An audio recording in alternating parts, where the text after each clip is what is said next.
جتنا میں نے غور کیا مالٹا کے تنہائیوں میں تو مجھے پتا چلا کہ اس کے دو سبب ہیں بنیادی. ایک مسلمانوں کے درمیان اتحاد نہ ہونا، باہمی افتراق ایک وجہ یہ، اور دوسری وجہ یہ قرآن کریم کو چھوڑ دینا. لہذا میں نے اب یہ طے کیا ہے کہ اپنی باقی زندگی ان دو کاموں کے لیے وقف کروں گا. ایک تو اس کام کے لیے کہ مسلمانوں کے باہمی افتراق کو ختم کر کے ان کو ایک کلمے پر متحد کروں، اور دوسرے اس بات پر کہ قرآن کریم کی نشر و اشاعت جتنی زیادہ سے زیادہ ہو سکے کروں. چنانچہ حضرت نے پھر مکاتب قرآنی قائم کرنے کا سلسلہ شروع کیا تھا ہندوستان کے طول و عرض میں. بہرحال تو حضرت وہ شخص جو 80 سال جس نے حدیث پڑھائی، 80 سال جس نے اللہ تعالیٰ کی اطاعت میں گزارے، علم کا پہاڑ، عمل کا پہاڑ، وہ کہہ رہا ہے کہ مجھے مسلمانوں کی زوال اور انحطاط کا سبب یہ معلوم ہوتا ہے کہ قرآن کو چھوڑ دیا.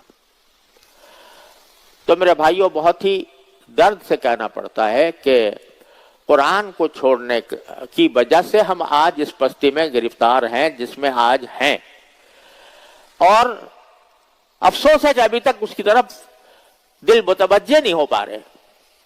وہ الماری میں رکھا ہوا ہے، نہ اس کی تلاوت ہو رہی ہے، نہ اس کو سمجھنے کی کوشش ہو رہی ہے، اور نہ اس پر عمل کرنے کا کوئی جذبہ پیدا ہو رہا ہے. یہ وجہ ہے ہمارے سارے زوال انحطاط کی.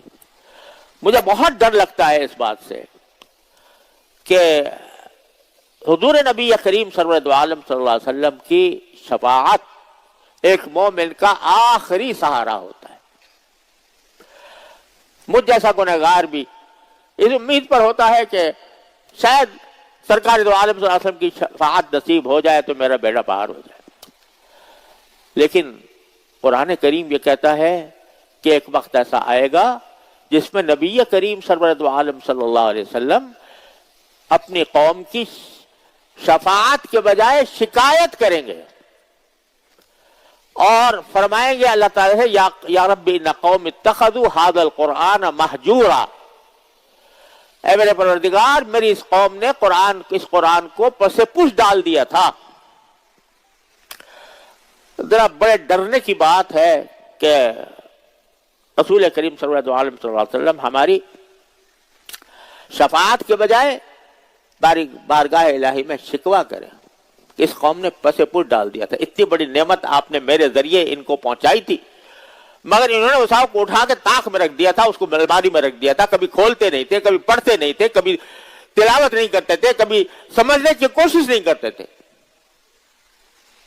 اللہ بچائے اس وقت سے جب سرکار دو عالم صلی اللہ علیہ وسلم کی شکایت کرے.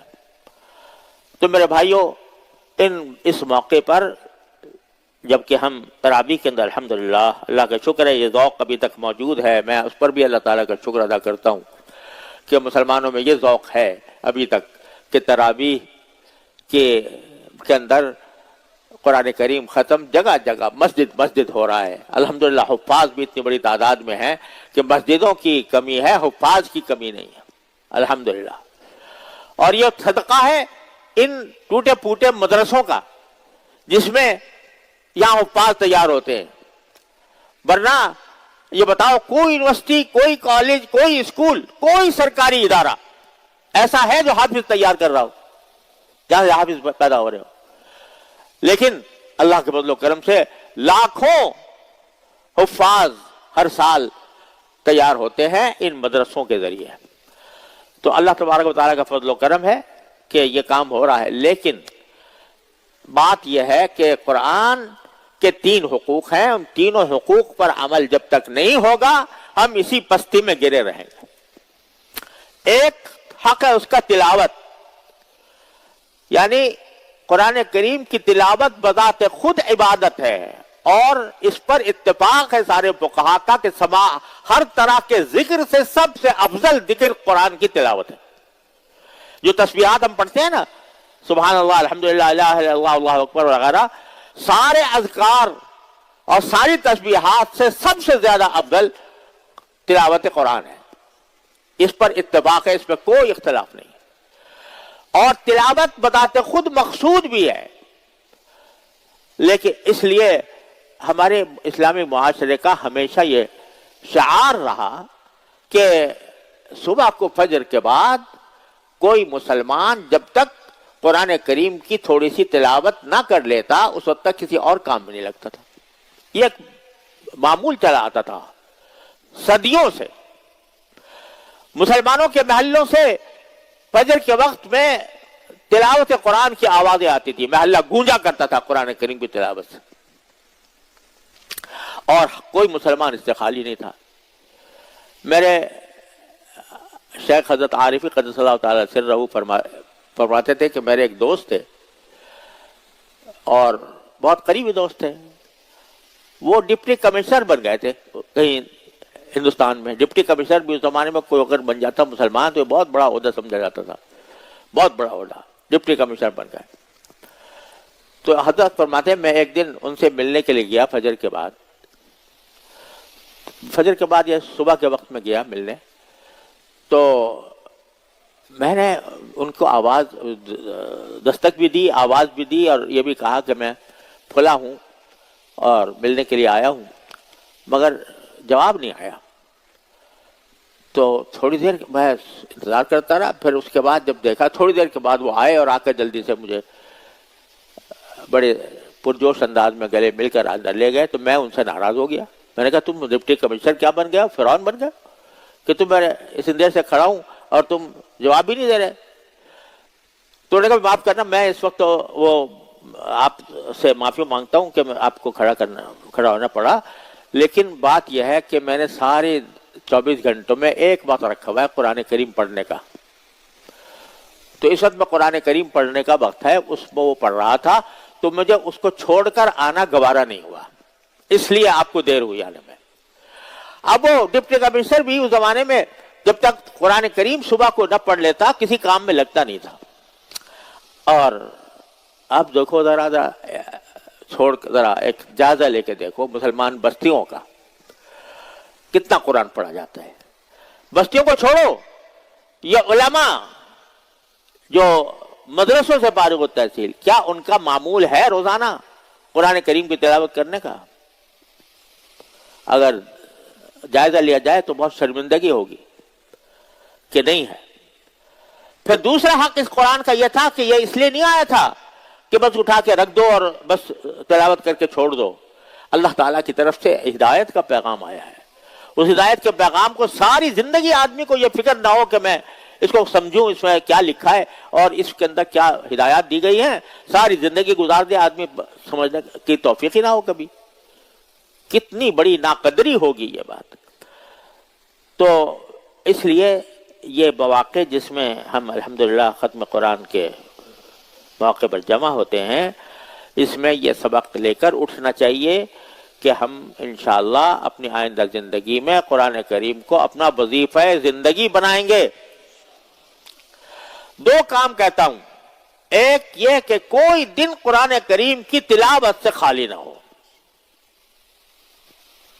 اس کا عہد کر لو. آج کوئی دن قرآن کریم کی تلاوت سے خالی نہیں ہوگا، جتنی ہو سکے. اصل تو آپ نے دیکھا ہوگا اس میں منزلیں بنی ہوئی ہیں، 7 منزلیں قرآن کریم کے اندر. منزل نمبر 1، منزل نمبر 2. ہوتا یہ تھا کہ لوگ یہ ایک منزل ایک دن میں پڑھ کے ہفتے میں قرآن پورا پڑھا کرتے تھے. بعد میں کمزوری آ گئی تو پارے کر دیے، پارے میں ہو گیا، ایک پارا روزانہ پڑھنے کا معمول ہو گیا.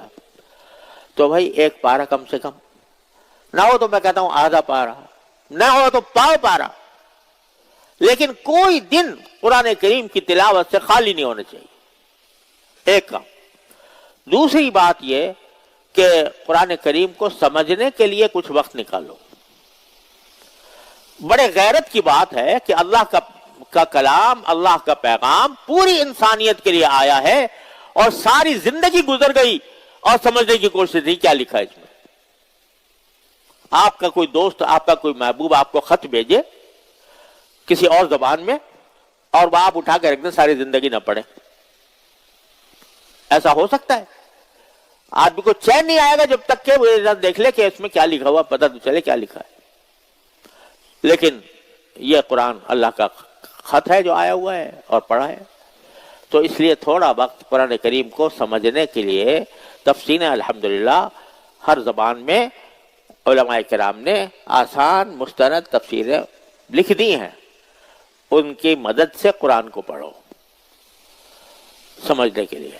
اور کوئی تھوڑا سا وقت رات کو ہی نکال لیں سونے سے پہلے 10 منٹ 15 منٹ، میں کہتا ہوں 15 منٹ نکال لو کہ اس میں قرآن کریم کی تفسیر کو پڑھیں گے، قرآن کریم کی تفسیر سمجھنے کی کوشش کریں گے. یہ اگر کر لیا تو پھر ہمارا انشاءاللہ یہ اجتماع بھی مبارک، یہ تقریب بھی مبارک، یہ جلسہ بھی مبارک، یہ ختم قرآن بھی مبارک. اور اگر یہ نہ کیا تو پھر اس کا معنی یہ ہے کہ قرآن کی قدر نہیں کی. یہ بس پیغام دینا چاہتا تھا. اللہ تبارک و تعالیٰ اس پر مجھے بھی، آپ کو بھی، سب کو عمل کرنے کی توفیق عطا فرمائے.